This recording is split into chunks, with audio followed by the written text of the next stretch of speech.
நண்பர்களே, நீங்கள் பார்த்து கொண்டு இருப்பது உங்கள் கௌசிகா ரிவ்யூ. சரி வாங்க வீடியோக்குள்ள போய் என்ன நடக்க போகுது அப்படின்னு சொல்லிட்டு பாத்தீங்கன்னா, நம்ம கதிரேசன் அப்படியே சும்மா மல்லிக்கு போனை எடுத்து, இதோ பாருமா மல்லி ரேணுகாவை டிஸ்சார்ஜ் பண்ணிட்டாங்க, ரேணுகாவை வீட்டுக்கு கொண்டு வர போறோம், அப்படியே சும்மா வேற லெவல் ஒரு பக்கம் ஆரத்தி எல்லாம் ரெடி பண்ணி வைமா, இந்த எண்ணெயிலேயே அப்படியே சும்மா எண்ணெயை நல்லா கொதிக்க விட்டு அப்படியே சும்மா அதில் அழகா ஆரத்தியை வச்சு எடுத்து பண்ணுமா, அது வேற லெவல்ல இருக்கும். அப்படியே திஷ்டிகளின்னு சொல்லிட்டு சாமியார் சொல்லியிருக்காரு. அது நல்ல எண்ணெயை நல்லா கொதிக்க விடுமா, அப்படியே சும்மா கொதிக்கணும், குத்து குத்து குத்து குத்துன்னு அதை அப்படியே சும்மா தட்டில் எட்டுன்னு வந்து அழகா அப்படியே சும்மா இது பண்ணு அப்படின்னு சொல்லிட்டு சொல்றாங்க. சரிங்க, நீங்க சொல்லி அதை பண்ணாம இருப்பனா அப்படின்னு சொல்லிட்டு பண்ண இருக்க. அந்த சமயத்துல யாருடா இந்த வேலையை செஞ்சதே அப்படின்ற மாதிரி திடீர்னு அப்படியே சும்மா ஒரு பக்கம் பட்டுன்னு ஒரு அடி, தட்டுன்னு தட்டு பறக்குது. அப்படியே அவங்க மூஞ்சில ஒரு பக்கம் தெரிக்குது என்ன, உடனே வழியில ஒரு பக்கம் ஐயோ அம்மா ஐயோ அம்மா ஐயோ அம்மான்னு சொல்லிட்டு கதறாங்க உதறாங்க ஒரு பக்கம். உடனே பார்க்கணுமே அப்படியே சும்மா ஆனா நம்ம மல்லி கையில இருந்தது எப்படி ஸ்லிப் ஆகி மேலே விழுந்துச்சு. நார்மலா ஸ்டெடியா நின்று இருக்காங்க. அந்த சமயத்துல எப்படி விழுந்திருக்கும் அப்படின்னு சொல்லிட்டு ஒரு கேள்வி உங்களுக்கு எல்லாம் வருது இல்லைங்க. அந்த கேள்வி எனக்கும் வந்துச்சு. அது எப்படி நடந்துச்சு அப்படின்னு சொல்லிட்டு பாத்தீங்கன்னா, சைட்ல அப்படியே சும்மா ஒரு முள்ள மாதிரி முடிச்சு வைக்க இருக்கா, அவ பக்கத்துல ஒரு கேப் மாதிரி இருக்கா. அதாவது நம்ம ராஜேஸ்வரி சிக்னல் கொடுக்குறாங்க, ஏய் ரஞ்சிதா அப்படின்னு. உடனே பாக்கணுமே அப்படியே சும்மா நம்ம ரஞ்சிதா தெரியாத மாதிரி அப்படியே அப்படி ஒரு தட்டு தட்டுறாங்க. அப்படியே நம்ம மல்லி ஒரு பக்கம் கொட்டுறாங்க. உடனே இதை பார்த்தா நம்ம கதிரேசன் என்ன மல்லி இதெல்லாம் அப்படின்னு சொல்லிட்டு கேட்க, உடனே நம்ம தலைமை விஜய் வந்து, மல்லி உனக்கு ஓவரா இடம் கொடுத்துட்டேன், உன்னை தலைமையில தூக்கி வச்சு அப்படியே சும்மா டிங்குட்டிக்கான்னு ஆட ஆரம்பிச்சிட்டேன், அதனாலதான் இந்த அளவுக்கு ஒரு பக்கம் நீ ஆட்டம் போடுற, இதுக்கு மேல உன்னை இப்படியே விட போறதில்ல, உன்னை எந்த இடத்துல வைக்கணுமோ அந்த இடத்துல வச்சு உன்னை அடி அடின்னு அடிச்சாதான் உனக்கு புத்தி வரும், போடி வீட்டை விட்டு வெளியே அப்படின்னு சொல்லிட்டு தரன்னு ஒரு பக்கம் நம்ம மல்லியை இழுத்துன்னு போயிட்டு வெளியே தள்ளுறாரு. உடனே வந்துச்சு பாருங்க ஒரு பக்கம், அடே விஜய் இதோ பாத்துக்கோ, நானா உன்னை தேடி வர்றேன், நீ தான் என்ன தேடி வந்த, நான் வேணாம்னா நீ தான் திருப்பி வேணும்னு வந்த, இப்ப முதல் பணி வந்ததும் என்ன அசால்ட்டா ஓரம் ஒதுக்கி தள்ளுறியா, மவனை இதே மாதிரி எதனா பண்ணிட்டு இருந்த உன்னை கொன்னே போடுவேன் அப்படின்னு சொல்லிட்டு கோவத்துல ஒரு பக்கம் நம்ம மல்லி திட்டி விட்டுறாங்க.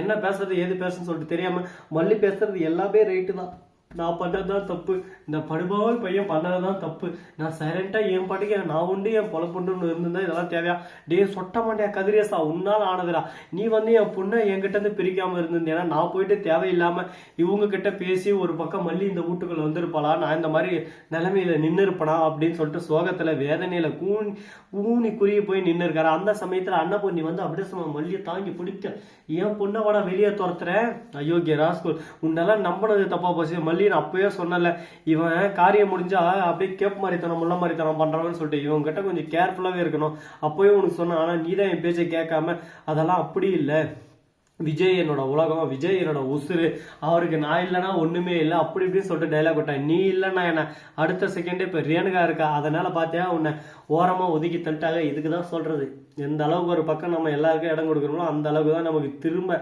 கிடைக்கும் அப்படின்னு சொல்லிட்டு சொல்லுவாங்களே, அது போல கிடைச்சு பார்த்தேன் ஆப்பு. இதுக்கு மேலேயாவது நம்ம எப்படி இருக்கணுமோ அப்படி இருந்தா நம்ம வாழ்க்கை கரெக்டா இருக்கும்.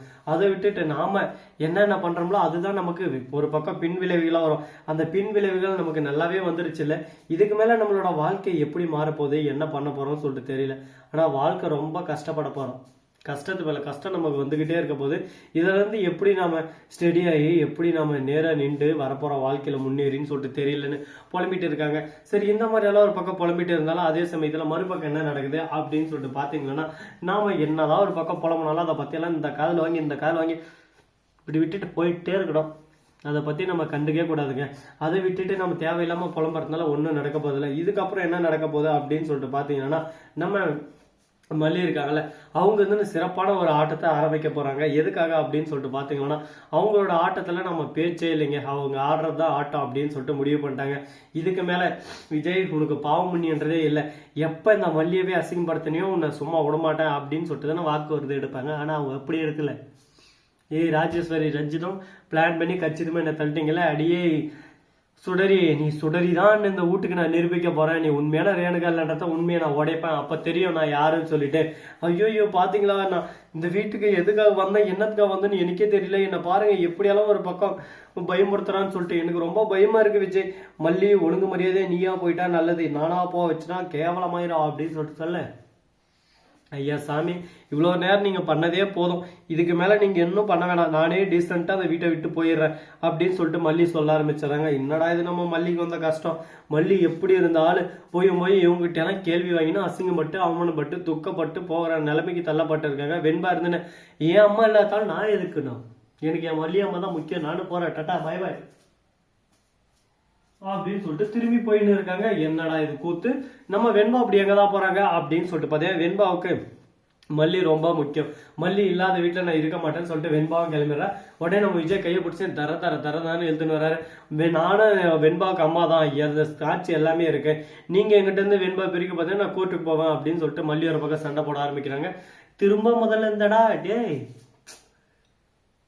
எத்தனை டைம்டா, ஒரு டைம் 2 டைம் 3 டைம் 4 டைம்னா பரவாயில்ல, இது தொடர்ந்து கண்டினியூவா இதே மாதிரி சீரியல கொண்டு போயிருந்தா அப்படி என்னதான் கண்டென்ட் வரப்போகுது, என்னத்தான் நம்ம பார்க்க போறோம் அப்படின்னு சொல்லிட்டு நமக்கே ஒரு பக்கம் தலை ப்ரெஷர் ஏது, ஒரு பக்கம் தலை வலிக்குது, என்ன பண்ண போறோம் ஏது பண்ண போறோம்னு சொல்லிட்டு தெரியாம மண்டை கொடசல் ஆகுது ஒரு பக்கம். சரி பாத்துக்கலாம், பிரச்சனை மேல பிரச்சனை வந்துகிட்டு தான் இருக்கு, எல்லாத்தையும் சமாளிச்சுதான் ஆகணும் அப்படின்னு சொல்லிட்டு இருக்கு. அதே சமயத்துல மனோகர் வந்து ஒரு பக்கம், என்னப்பா விஜய் அப்படி சவால் விட்ட இப்படி சவால் விட்ட, அப்படி பார்த்துவ இப்படி பார்த்துவ இப்படி பாத்துக்கிறியப்பா, இந்த மாதிரி பாத்துக்கிறதுனால ஆளே கிடைக்கல, கொடுத்து வச்சிருக்கணும் மல்லி அப்படின்னு சொல்லிட்டு சொல்ல உடனே பாக்கணுமே, இந்த மாதிரி எல்லாம் பேசாதீங்க, எனக்கு ரொம்ப கஷ்டமா இருக்கு.